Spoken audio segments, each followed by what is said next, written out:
Doomsday. These things can withstand a 2,000-mile-an-hour wind. Judgment Day. Impact. There were 72 of those all across America. Welcome back to What's Inside. Today we are seeing what's inside a real doomsday bunker. An undisclosed location in Kansas, in the middle of America. This is an old missile silo that was built in the 60s, and it was a key part of the Cuban Missile Crisis. There used to be a giant missile that was inside of here. It was a nuclear missile that at any point, if President Kennedy wanted it to, he could raise it all the way out of the ground, and then he could launch this missile. After about 4 years, they found some other technology with missiles that worked a little bit more efficiently, so they abandoned these silos. Somebody purchased them. There are 12 units that are in here. All of them are purchased. You can't buy one of these. They were between $1.5 and $3 million for one of these 12 units. What's inside of the Doomsday Bunker? Get ready for the adventure.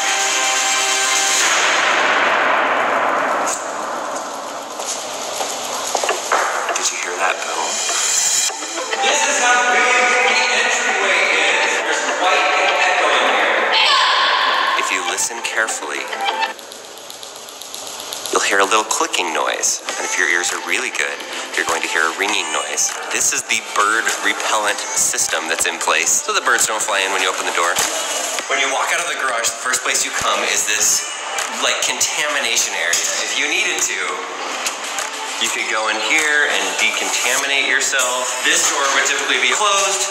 Once it's open, you come into this area. And this area is kind of like a history map of everything that's happened in here. This is when they were building it, the missile that they used. There it is, all erect and ready to go. And then they had to come through and demolish, and then they rebuilt it. This thing has been on TV a lot. President Kennedy did come here and inspect this. That's pretty cool. And then we walk in this room, batteries. And apparently, these are the same type of batteries that they have on submarines.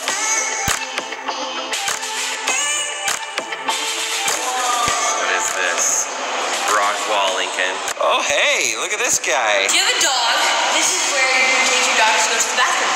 They even have a toilet for dogs right there. A NASA scientist that is in charge of the well-being of the astronauts came and helped them plan out what are the important things that you need if people are going to be living in here for a long stretch of time so that they don't go crazy. This is the elevator right here, and I love the different display in the cutout that shows you all the different floors, and you can see as we go up, Library and classroom. lights up every one of the floors. Residential. Mechanical level. This is a volcanic ash remover. If there were to be a volcano that exploded around here, there would be as much as 4 feet of ash. This should be able to filter out all of the ash and give clean, breathable air to the tenants. They thought of everything here. Remember that video about a life straw where they drank like dirt? And chocolate milk. And chocolate milk? This is that on a mega scale. This is a life straw for everything nuclear bombs and nuclear fallout and nerve gas and all of that. This is the actual wall, and it's 9 feet thick. Look over this edge. Yeah. That's 14 stories down. Oh man. I shouldn't be down here. This is the old hole where the air would come in for the missile back when they had a missile in here.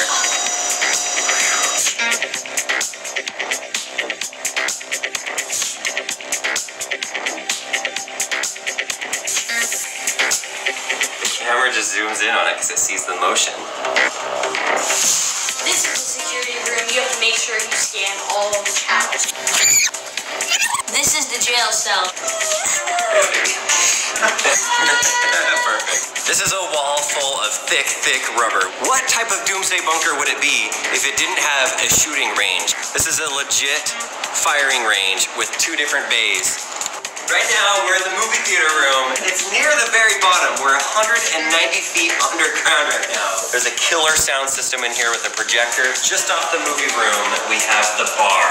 These water filtration systems will filter out 10,000 gallons a day. This is the dentist office. This is where the store is and the general market. They have enough freeze-dried food and canned food. The occupants would be able to live off of this food for 5 years. Can I get some fresh food? You need to get me some fresh fish. I'd like some tilapia and rainbow trout, please. This isn't even the stuff that they grow themselves. Woo! There's the grow lights. And I'm more even more pink now. That's how they grow plants. This is one floor of two where they can grow plants. Over here, this is the fish hatchery. This is the library. When all of the people actually move in, hopefully they'll bring some books with them, and this shelf is ideally going to be full of books. This is the school. You have all of these computers that are all lined up against the walls. You have an electronic chalkboard that is set up here. What type of people are moving in here? It turns out a lot of it is families. They have kids as young as 8 months old up to 22 years old that live inside of this facility. Everybody in here is required to have 4 hours a day of either work or school for kids. This is the gym. It even has its own sauna and a steam room. I love the steam room. We have ping pong. This is the arcade room. A foosball table. Get out of here. Yay! Pool table. Oh, you made one. I'm Stripes. Residential. This looks like it could be any living room in anybody's house. There's a nice painting on the wall. You've got these nice couches, nice lights. Even got a window. You even have a window, but in reality, we are 90 feet under the ground right now. And this window isn't even a real window. This is a TV that displays one of the cameras outside. This is a live feed. This is what it looks like outside. You'll be able to see that it's nighttime. Daytime, it's daytime. And that actually helps you feel a lot less like you are underground in a bunker, enclosed in a space where you might feel claustrophobic, and just as if you're in a normal home. And I would imagine at times you forget that you're even underground. So this is the kitchen. This is a super nice Sub-Zero refrigerator. And then there's Wolf appliances, even for the microwave right here. So this is the residence, and now we're gonna go down the hallway and show you what this really looks like. This is one of the half residences. And in here is the bunk beds. You can have some kids in here, and you can change which view you want. Also has a TV in here, nice wood floors. I like that all of the walls are rounded because we really are in this almost like a silo type thing. And this would be, I guess, considered your master suite. Another window looking to the outside with a nice view. And then we've got your bathroom. 3 shower heads inside of this shower. Tile walls with a really high ceiling. One thing that's interesting about the toilets in this entire compound is they have the similar type toilets that they have in Japan, which are incredible. They have the bidet washing system. It's just so much more efficient. It's not like they have a ginormous storage of toilet paper because that would take a lot of space. That's not the best use of your septic system. So every unit does have its own laundry machine. It also has the servers for the Wi-Fi and for the TVs that are in here. Pretty comfortable space. You don't feel like you're like down in a submarine or under the ground in some makeshift little homemade bunker somewhere that you feel like you have to survive off of eating little dried corn. Check out all the people that have come and done news stories on this. But we are about to do the one thing that nobody has done on any of their video news stories. For those of you that already own a doomsday bunker, got one question for you. Does yours have a swimming pool?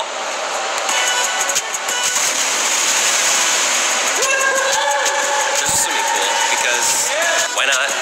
If you're buying a bunker for $1 to $3 million, you want to have a swimming pool. I bet the water feels great. This is the part that none of the other news outlets ever did. They didn't go down the slide.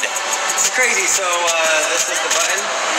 That just turned on the water. Do you hear that?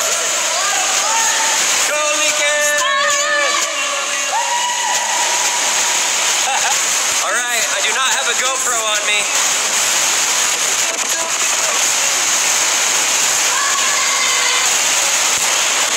This is the life of luxury of doomsday bunkers.